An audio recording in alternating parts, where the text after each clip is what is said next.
in a quiet suburb of Seattle. Washington, the life of the Thornton family seemed to be the epitome of the American dream. Rachel Thornton, a 34-year-old elementary school teacher, and her husband Michael, a 36-year-old successful architect, had been married for 10 years. Their union was considered one of the strongest in the Maplewood neighborhood, where they lived in a cozy two-story house. The family's best friend was Jason Hawthorne, a 35-year-old bachelor who worked as a financial analyst. He had met Rachel in college, and they had remained close friends ever since. When Rachel started dating Michael, Jason easily integrated into their company, becoming a frequent guest at the Thorntons' home. No one could have predicted that this idyllic picture would soon crumble, setting in motion a chain of events that would shake not only Maplewood, but the entire city of Seattle. The story, which began as a banal love triangle, soon evolved into something much darker and more dangerous. It all started in April 2022, when Michael Thornton unexpectedly began staying late at work. Rachel, who initially didn't pay much attention to this, gradually began to notice changes in her husband's behavior. He became more irritable, frequently checked his phone, and avoided conversations about his late returns home. At the same time, Jason Hawthorne started spending more time with Rachel, comforting her and providing moral support. None of them suspected that this situation would lead to tragic consequences that would forever change their lives. The Seattle police first encountered this case on July 15, 2022, when an emergency call came in from the Thorntons' home. What began as a routine investigation of a domestic dispute soon turned into one of the most high-profile cases in the city's history. This story is not just a chronicle of a crime. It's a deep exploration of human relationships, betrayal, and the consequences of ill-considered decisions.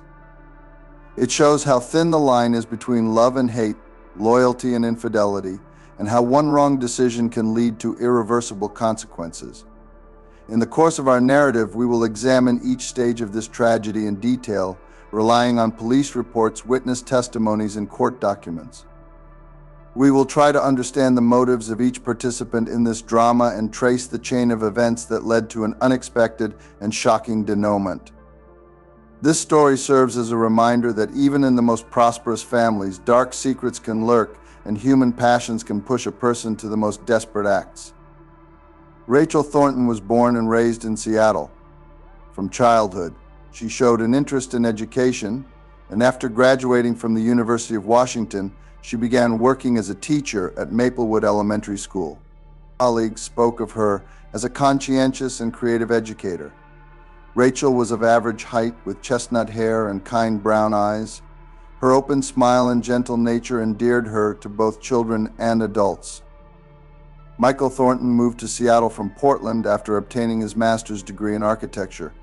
Tall, fit, with dark hair and piercing blue eyes, he quickly made a career in a prestigious architectural firm. Michael was known for his hard work and innovative approach to design. He was ambitious and goal-oriented, which sometimes led to workaholism. Jason Hawthorne, a native of Tacoma, moved to Seattle to study at the university, where he met Rachel. Of average build, with sandy hair and green eyes, he had an appealing appearance and a sharp mind. After graduating from the economics department, Jason got a job at a large financial company where he quickly climbed the career ladder. Rachel and Michael met at a charity event in 2010. Their relationship developed rapidly, and a year later they were married. The wedding was modest but elegant, and Jason was Michael's best man. After the wedding, the newlyweds bought a house in Maplewood, a quiet and cozy area of Seattle. The first years of the Thorntons' marriage were filled with happiness and mutual understanding. Rachel supported her husband's career ambitions, and Michael valued her dedication to work and kindness. They often hosted parties for friends, and Jason was their constant guest. Jason, despite his career success, was in no hurry to start a family. He maintained a close friendship with Rachel, often turning to her for advice on personal matters. Michael, in turn, valued Jason's friendship and often invited him to men's gatherings. By 2022, the situation began to change. Michael was increasingly staying late at work, explaining it as an important project. Rachel, feeling her husband's emotional distance, began spending more time with Jason. Their long-standing friendship served as her comfort and support. Neighbors and colleagues of the Thorntons noticed these changes, but attributed them to the usual difficulties of family life. No one could have imagined that behind the facade of a prosperous family, a serious crisis was brewing. In early April 2022, Michael unexpectedly canceled a planned vacation with Rachel, citing an urgent project. This became a turning point in their relationship. Rachel, disappointed and upset, turned to Jason for comfort, not suspecting that this decision would lead to unforeseen consequences. In mid-April 2022, Michael Thornton began work on a major project to reconstruct a historic district in downtown Seattle. This commission could be a breakthrough in his career, and he immersed himself completely in the work. Long meetings, nights spent poring over blueprints, and constant meetings with contractors became the norm in his life. Rachel, faced with her husband's emotional absence, began to experience feelings of loneliness and insecurity. She tried to talk to Michael about her concerns, but he, absorbed in his work, merely brushed her off, promising that everything would be fine after the project was completed. During this period, Jason Hawthorne became Rachel's main source of support. He often stopped by after work. They cooked dinner together, watched movies, or just talked. Jason listened attentively to Rachel's complaints about her husband's detachment and did his best to cheer her up. In early May, Michael left for a 2-week business trip to New York to coordinate project details with investors. Rachel, feeling completely alone, invited Jason to stay overnight after another joint dinner. This decision became fateful. That night, under the influence of alcohol and pent-up emotions, Rachel and Jason became intimately involved. The next morning, both felt a strong sense of guilt and agreed to forget about what had happened, attributing it all to a momentary weakness. However, forgetting proved not so simple. After Michael's return from the business trip, Rachel began to experience severe pangs of conscience. She tried to behave as usual, but her behavior became more nervous and tense. Michael, immersed in his work, did not notice these changes. Jason, for his part, tried to keep his distance, but his feelings for Rachel, which he had long suppressed, now came to the surface. He began to look for reasons to meet, sent her messages, and called under various pretexts. By the end of May, Rachel realized that she could not resist her feelings for Jason. Their secret meetings became regular. They met in cafes in other parts of the city, walked in parks where no one knew them. Each such meeting intensified Rachel's feelings of guilt, but she couldn't stop. Michael, completely immersed in his project, did not notice the changes in his wife's behavior. He became even more detached, often missing family dinners and spending weekends at the office. His absence only strengthened the emotional connection between Rachel and Jason. In early June, Rachel began to seriously think about the future of her marriage. She loved Michael, but felt that they had grown apart. Jason seemed more attentive and understanding to her. She found herself at a crossroads, not knowing what to do. Jason, in turn, began to dream of a future together with Rachel.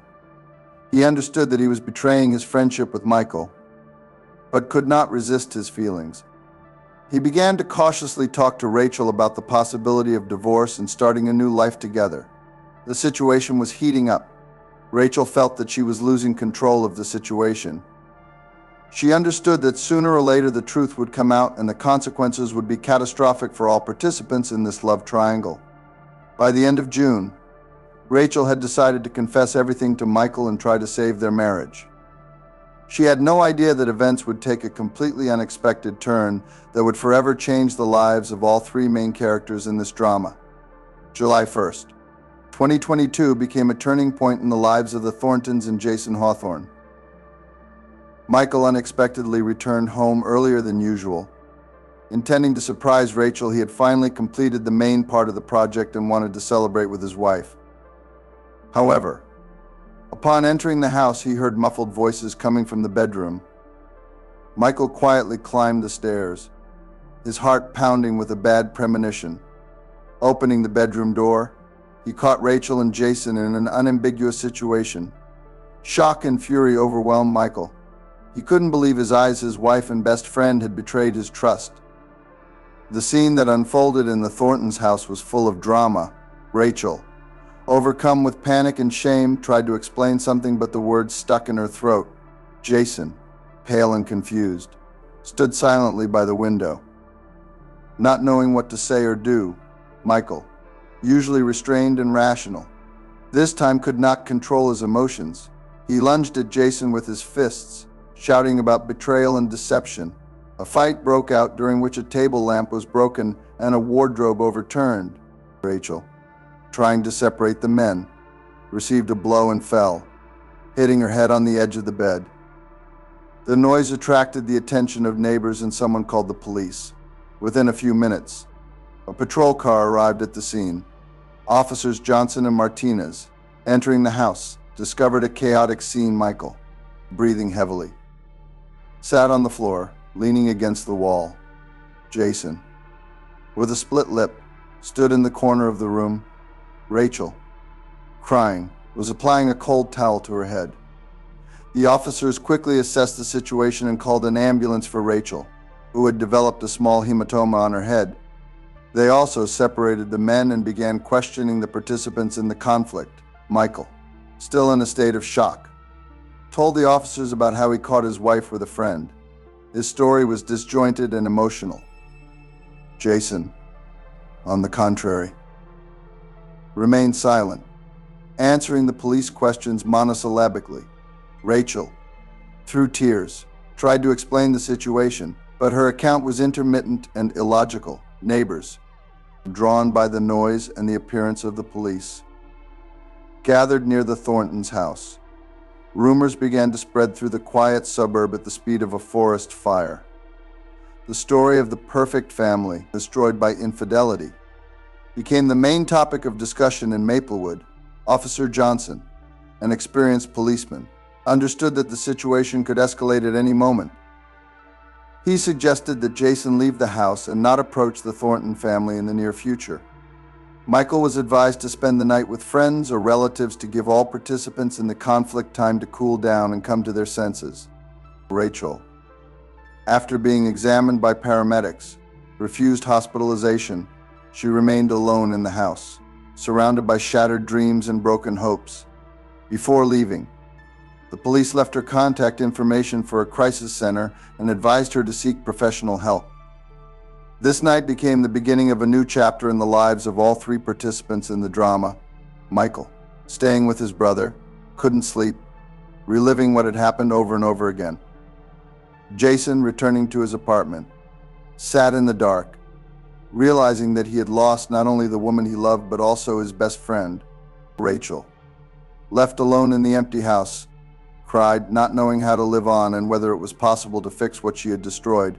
None of them suspected that this was only the beginning of the drama that would unfold in the coming days and weeks, and that the worst was yet to come. Over the next week, tensions between the participants in the love triangle continued to escalate. Michael Thornton, unable to cope with the betrayal, sank into a deep depression. He took time off work, citing family circumstances, and spent most of his time in his brother's apartment, refusing contact with the outside world. Rachel, left alone in the family home, tried to contact her husband, sending him messages and leaving voice messages with pleas for forgiveness and a chance to explain everything. However, Michael ignored all her attempts to establish contact. Feelings of guilt and despair overwhelmed Rachel. She began to miss work, which did not go unnoticed by her colleagues in school administration. Jason Hawthorne, realizing the seriousness of the situation, tried to keep his distance. He called Rachel several times, expressing concern about her condition, but she asked him not to interfere, fearing to aggravate the situation even more. On July 8th, an incident occurred that further exacerbated the conflict. Michael, under the influence of alcohol, came to Jason's house late in the evening. He began shouting and banging on the door, demanding that Jason come out and answer for his actions like a man. Neighbors, frightened by the loud noise, called the police. The officers who arrived at the scene found Michael in a state of severe alcoholic intoxication. He resisted when they tried to calm him down and was detained for disturbing public order. Jason, not wanting to aggravate the situation, refused to press charges against his former friend. News of Michael's detention quickly reached Rachel. She immediately went to the police station to post bail for her husband. However, when she tried to talk to Michael, he refused to see her, which was another blow for Rachel. In the following days, the situation continued to heat up. Michael, after leaving the police station, began sending angry messages to Rachel and Jason, accusing them of ruining his life.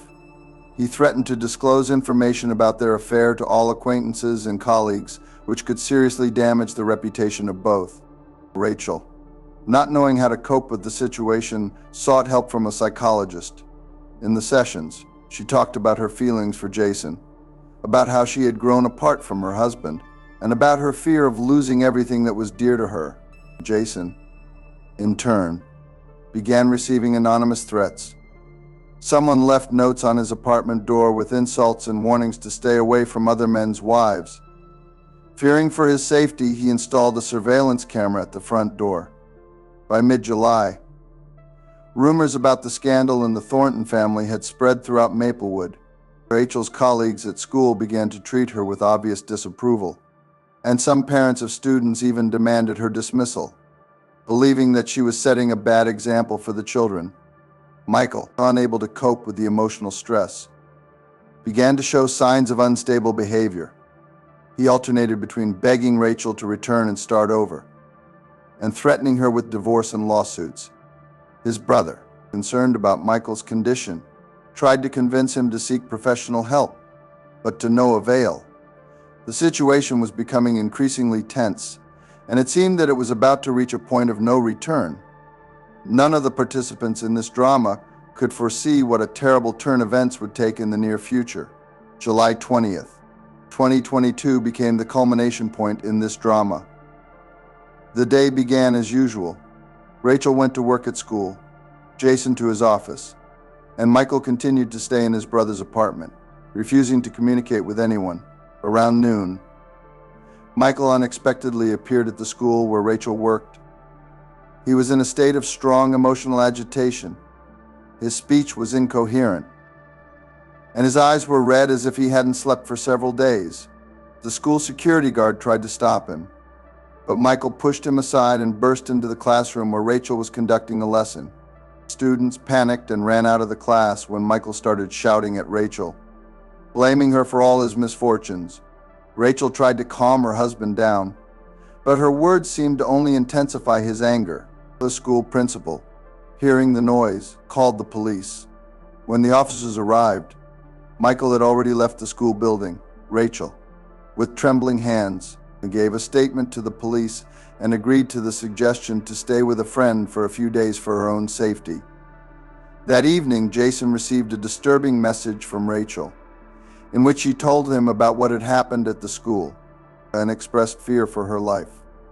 Jason, concerned for her safety, suggested meeting in a park near Rachel's house to discuss the situation. They met around 9 p.m. in a deserted part of the park. Rachel was frightened and confused. She cried, telling Jason about her fears and doubts. Jason tried to comfort her, hugging her and assuring her that everything would be all right. Neither of them noticed Michael approaching. He had been following Rachel all day and, seeing her meeting with Jason, completely lost control of himself. In his hand was a kitchen knife he had taken from his brother's apartment. The next few minutes were full of chaos and horror. Michael lunged at Jason with the knife, inflicting random blows. Rachel screamed, trying to pull her husband away. But in the heat of the struggle, Michael accidentally wounded her as well. The noise attracted the attention of passers-by. Someone called the police and an ambulance. When emergency services arrived at the scene, they discovered a horrifying picture. Jason was lying on the ground with multiple stab wounds. Rachel, wounded in the arm, was trying to stop the bleeding, and Michael was sitting nearby, still clutching the bloodied knife and muttering something incoherent. Jason and Rachel were immediately taken to the hospital. Jason's condition was critical. He had lost a lot of blood, and doctors were fighting for his life. Rachel, who had received less serious injuries, was in a state of shock. Michael was arrested at the scene of the crime. He did not resist during the arrest and seemed not fully aware of what had happened. He was taken to the police station, where he was to await charges. News of the bloody drama in the quiet suburb of Seattle instantly spread throughout the city. Journalists besieged the hospital and police station, trying to get details of the incident. The residents of Maplewood were shocked. No one could believe that such a thing could happen in their peaceful neighborhood. This evening became a turning point in the lives of all participants in the drama. Now they had to face not only the emotional consequences of their actions, but also the harsh reality of criminal justice. Over the next few days following the incident in the park, the Seattle police launched a large-scale investigation. Detectives Sarah Moriarty and James Coleman were appointed as lead investigators on the case. On July 21st, the day after the attack, the detectives began their work by interrogating Michael Thornton. He was in the detention center, still in a state of emotional shock.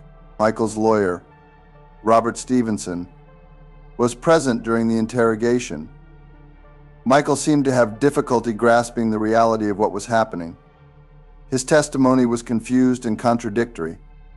At times he admitted his guilt, saying he couldn't bear their betrayal, and at other times he claimed he didn't remember anything about the events in the park. Detective Moriarty noted in her report clear signs of the suspect's unstable mental state, in parallel with Michael's interrogation. Detective Coleman was collecting evidence at the crime scene. The bloody knife found next to Michael was sent for forensic analysis.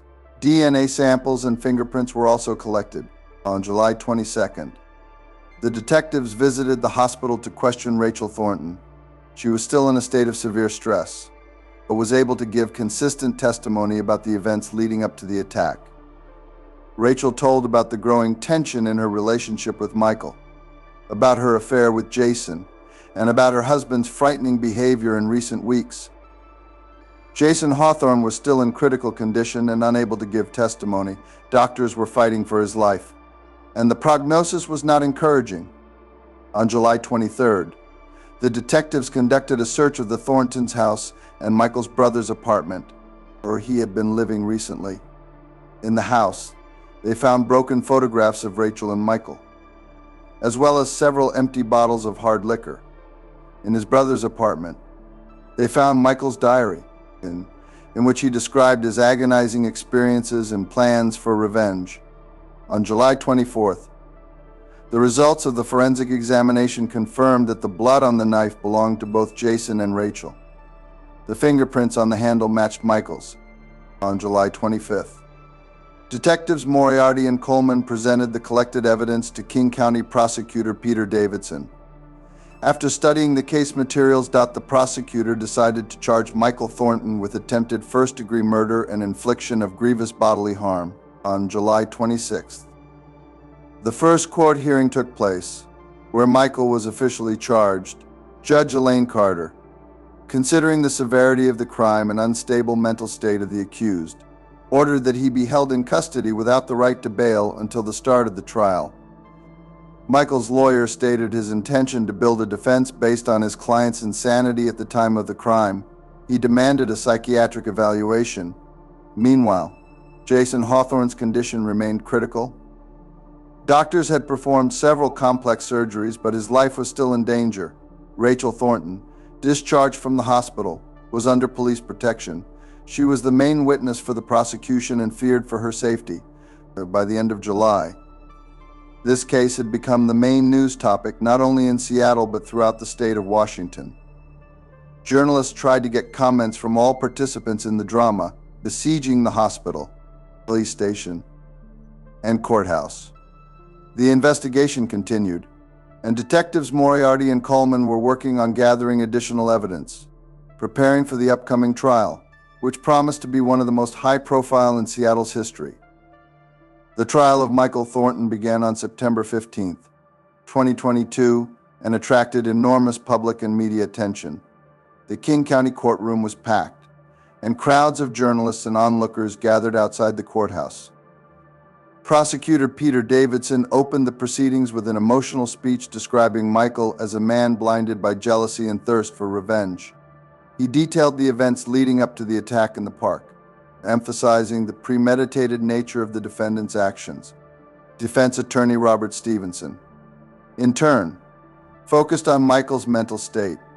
He argued that his client had acted in a state of temporary insanity caused by severe emotional stress and alcohol abuse. Over the next 2 weeks, the court heard testimony from numerous witnesses. Rachel Thornton, still visibly shaken by what had happened, gave emotional testimony about the development of her relationship with Michael and the events leading up to the attack. Her account of her fear for her life and Jason's made a strong impression on the jury. Jason Hawthorne, who by the start of the trial had emerged from critical condition but was still in the hospital, gave testimony via video link. His account of the attack and his struggle for life was met with sympathy from the public. A key moment in the trial was the testimony of psychiatrist Dr. Elizabeth Chang, who had conducted an evaluation of Michael. She concluded that, although the defendant had suffered from severe emotional stress, he was not legally insane at the time of the crime. On September 28th, Michael Thornton unexpectedly asked to speak. In his speech, he expressed deep remorse for his actions, admitted his guilt, and asked for forgiveness from Rachel and Jason. His emotional performance brought many in the courtroom to tears. After 3 days of deliberations, on October 1st, the jury reached a verdict. Michael Thornton was found guilty of attempted first-degree murder and infliction of grievous bodily harm. However, the jury recommended leniency, taking into account his remorse and lack of criminal history. On October 5th, Judge Elaine Carter handed down the sentence. Michael Thornton was sentenced to 15 years in prison with the possibility of parole after 10 years. The judge also ordered that he undergo mandatory psychological treatment while serving his sentence. After the sentencing, Rachel Thornton made a brief statement to the press, expressing hope that this tragedy would serve as a lesson to others and help draw attention to the issues of domestic violence and emotional health. Jason Hawthorne declined to comment, focusing on his recovery. His lawyer reported that they were considering filing a civil lawsuit against Michael Thornton to compensate for medical expenses and emotional damages. The Thornton case became the subject of numerous discussions in society, raising questions about the nature of jealousy, the consequences of marital infidelity, and the importance of mental health. Several local organizations used this case to promote programs for preventing domestic violence and supporting mental health. This trial left a deep mark on the lives of all its participants and the residents of Maplewood, serving as a grim reminder of how quickly lives can be destroyed due to ill-considered actions and uncontrolled emotions. Thank you for being with me so far in the video. If you liked the video, be sure to like and subscribe to the channel to support me and introduce me to your friends. Thank you to all of you dear ones.